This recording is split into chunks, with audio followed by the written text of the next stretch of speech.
I think I'll take off my jacket, she said, with the usual flitting frown of feminine fuss that fits the thought. You've got central heating. We girls have tiny fireplaces. She threw it off, revealing a sleeveless, frilly white blouse. She raised her arms to pass her fingers through her bright curls, and he saw the expected bright hollows. Van said, all 3 casements pourtant are open and can open wider, but they can do it only westward, and that green yard down below is the evening sun's praying rug, which makes this room even warmer. Terrible for a window not to be able to turn its paralyzed embrasure and see what's on the other side of the house. Once a Veen, always a Veen. She unclicked her black silk handbag, fished out a handkerchief, and leaving the gaping bag on the edge of the sideboard, went to the farthest window and stood there, her fragile shoulders shaking unbearably. Van noticed a long blue violet-sealed envelope protruding from the bag. Lucette, don't cry, that's too easy. She walked back, dabbing her nose, curbing her childishly humid sniffs, still hoping for the decisive embrace. Here's some brandy, he said. Sit down. Where's the rest of the family? She returned the bald handkerchief of many an old romance to her bag, which, however, remained unclosed. Chows, too, have blue tongues. Mama dwells in her private samsara. Dad has had another stroke. Sis is revisiting artists. Sis. Cess, Lucette. We don't want any baby serpents around. This baby serpent does not quite know what tone to take with Dr. V.V. Sector. You have not changed one bit, my pale darling, except that you look like a ghost in need of a shave without your summer glans.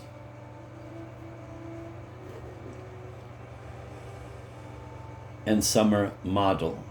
He noticed that the letter in its long blue envelope lay now on the mahogany sideboard. He stood in the middle of the parlor, rubbing his forehead, not daring, because it was Arter's notepaper. Like some tea, she shook her head. I can't stay long. Besides, you said something about a busy day over the phone. One can't help being dreadfully busy after 4 absolutely blank years. He would start sobbing, too, if she did not stop. Yes, I don't know. I have an appointment around 6. 2 ideas were locked up in a slow dance. A mechanical minuet with bows and curtsies. One was, we have so much to say. The other was, we have absolutely nothing to say. But that sort of thing can change in one instant. Yes, I have to see Ratner at 6:30, murmured Van, consulting a calendar he did not see. Ratner on Terra, ejaculated Lucette. Van is reading Ratner on Terra. Pet must never, never disturb him and me when we are reading Ratner. I implore, my dear, no impersonations. Let us not transform a pleasant reunion into mutual torture. What was she doing at Queenston? She had told him before. Of course, tough course? No. Oh. From time to time, both kept glancing askance at the letter to see if it was behaving itself, not dangling its legs, not picking its nose. Return it sealed? Tell Ratner, she said, gulping down her 3rd brandy as simply as if it were technicolored water. Tell him, the liquor was loosening her pretty viper tongue. Viper? Lucette? My dead dear darling? Tell him that when in the old days you and Arter, the name yawned like a black doorway. Then the door banged.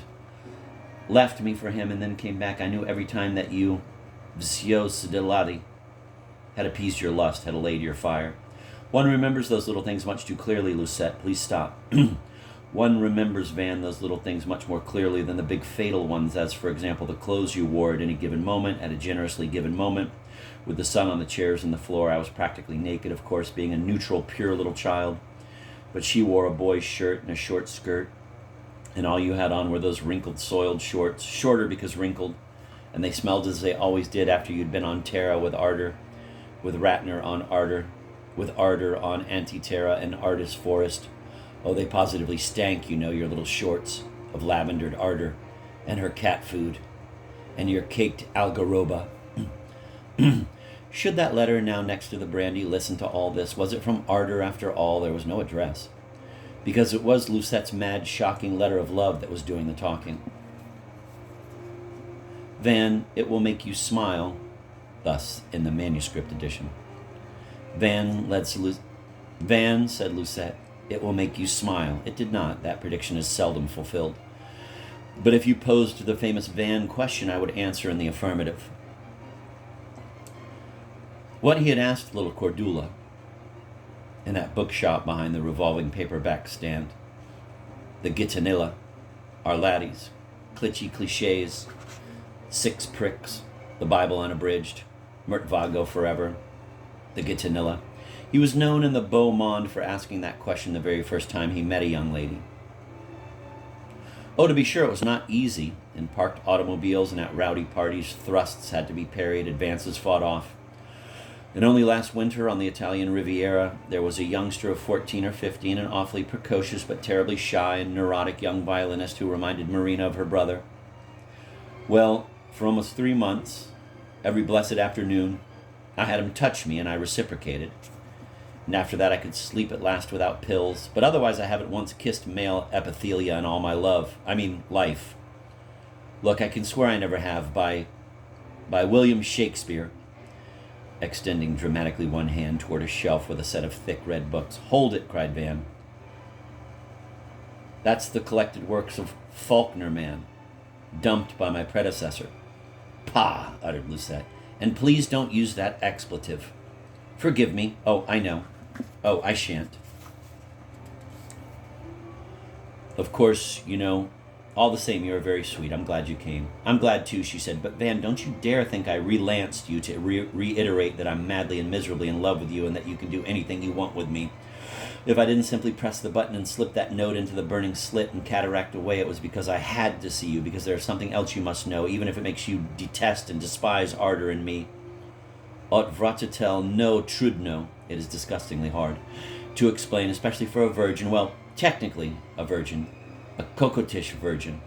Half pool, half puella.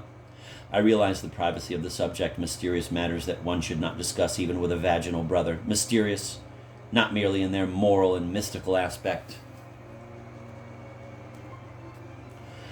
Uterine, but close enough. It certainly came from Lucette's sister. He knew that shade and that shape, that shade of blue, that shape of you. Corny song on the Sonarola. Blue in the face from pleading RSVP. But also in a direct physical sense, because, darling Van, in that direct physical sense, I know as much about our ardor as you. Fire away, said Van wearily. She never wrote you about it? Negative throat sound. Something we used to call pressing the spring? We? She and I. N.T.S. Do you remember grandmother's screw tour between the Globe and the Guridon in the library? I don't even know what a scrutoire is, and I do not visualize the Guridon, but you remember the Globe. Dusty Tartary with Cinderella's finger rubbing the place where the invader would fall. Yes, I do, and a kind of stand with golden dragons painted all over it. That's what I meant by Guridon. It was really a Chinese stand, japanned in red lacquer, and the scrutoire stood in between. China or Japan, make up your mind. And I still don't know how your inscrutable looks. I mean, looked in 1884 or 1888. Scrutor, almost as bad as the other with her Blimolopias and Molospermus. Van Vanichka, we are straying from the main point. The point is that the writing desk, or if you like, secretaire. I hate both. But it stood at the opposite end of the black divan, now mentioned for the first time. Though both had been tacitly using it as an orientator or as a right hand painted on a transparent signboard that a philosopher's orbitless eye, a peeled hard-boiled egg cruising free but sensing which of its ends is proximal to an imaginary nose, sees hanging in infinite space, whereupon, with Germanic grace, the free eye sails around the glass sign and sees a left hand shining through. That's the solution. Bernard said 6:30, but I may be a little late.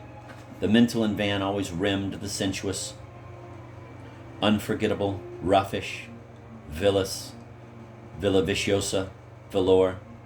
Van, you are deliberately sidetracking the issue. One can't do that with an issue. Because at the other end, at the heel end of the Veniata divan, remember? There was only the closet in which you two locked me up at least 10 times. Nu uji dizyat, exaggeration. Once and never more. It had a keyless hole as big as Kant's eye. Kant was famous for his cucuma color iris. Well, that secretaire, continued Lucette, considering her left shoe, her very chic patent leather glass shoe, as she crossed her lovely legs. That secretaire enclosed a folded card table and a top-secret drawer, and you thought, I think, it was crammed with our grandmother's love letters, written when she was 12 or 13, and our Arder knew, oh, she knew, the drawer was there, but she had forgotten how to release the orgasm, or whatever it is called in card tables and bureaus. Whatever it is called. She and I challenged you to find the secret Shovsvillish sensorium and make it work. It was the summer Belle sprained her backside, and we were left to our own devices, which had long lost the particule in your case and Arder's, but were touchingly pure in mine. You groped around and felt for the little organ, which turned out to be a yielding roundlet in the rosewood under the felt you felt. Under the felt you were feeling. It was a felted thumb spring, and Arder laughed as the drawer shot out. And it was empty, said Van.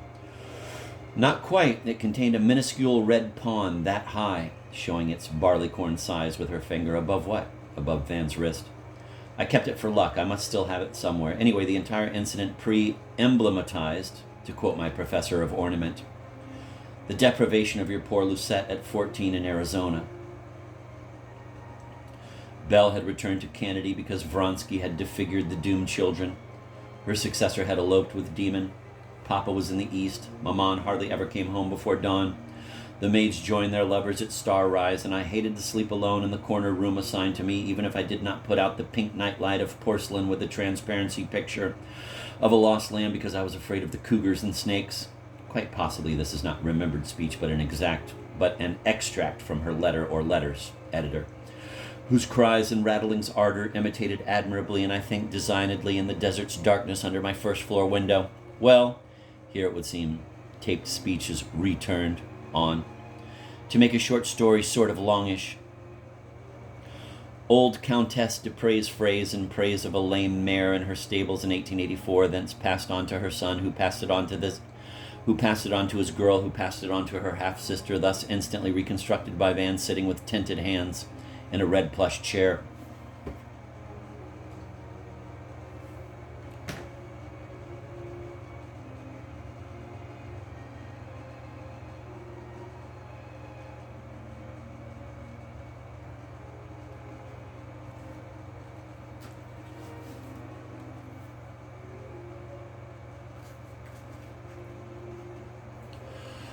I took my pillow to Arder's bedroom, where a similar nightlight transparency thing showed a blonde, bearded fattest in a toweling robe embracing the found lamb.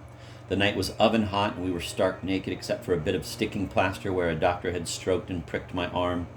And she was a dream of white and black beauty, pour cogner une fraise, touched with fraise in 4 places, a symmetrical queen of hearts.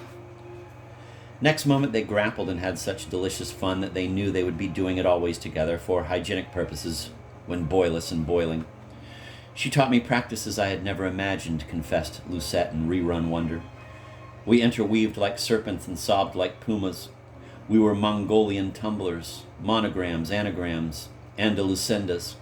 She kissed my crest stick while I kissed hers, our heads clamped in such odd combinations that Bridget, a little chambermaid who blundered in with her candle, thought for a moment, though naughty herself, that we were giving birth simultaneously to baby girls. Your Arder bringing out une Russe, and no one's Lucette, une Brune. Fancy that. Side-splitting, said Van. Oh, it went on practically every night at Marina Ranch and often during siestas, otherwise in between those venouements, her expression, or when she and I had the flow, which, believe it or not, I can believe anything, said Van, took place at coincident dates. We were just ordinary sisters exchanging routine nothings, having little in common. She collecting cactuses or running through her lines for the next audition in Sturva, and I reading a lot or copying beautiful erotic pictures from an album of forbidden masterpieces that we found apropos in a box of Korsatov e Crestometti, corsets and crestomathes, which Belle had left behind, and I can assure you they were far more realistic than the scroll painting by Mong Mong, very active in 888. A millennium before Arder said it illustrated Oriental calisthenics when I found it by chance in the corner of one of my ambuscades. So the day passed, and then the star rose, and tremendous moths walked on all 6s up the window panes, and we tangled until we fell asleep. And that's when I learnt, concluded Lucette, closing her eyes and making Van squirm by reproducing with diabolical accuracy Arder's demure little whimper of ultimate bliss. At this point, as in a well-constructed play larded with comic relief, the brass campophone buzzed, and not only did the radiators start to cluck, but the uncapped soda water fizzed in sympathy.